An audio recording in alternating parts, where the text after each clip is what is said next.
একটা সময় বিএনপির পার্টি অফিসের ছোট্ট একটি ঘরই ছিল তার ঠিকানা। আর আজ সেই রুহুল কবির রিজভীর কাঁধেই বিএনপির অন্যতম বড় দায়িত্ব।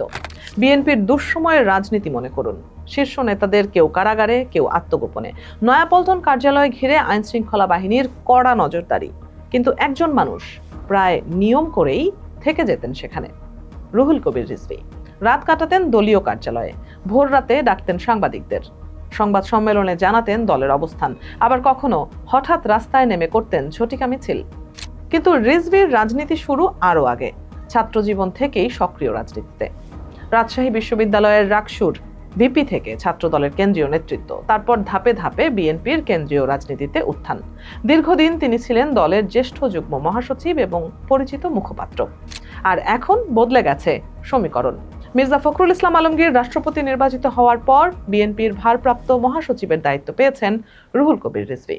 পার্টি অফিসে নির্ঘুম রাত কাটানো সেই নেতা এখন দলের অন্যতম কাণ্ডারি।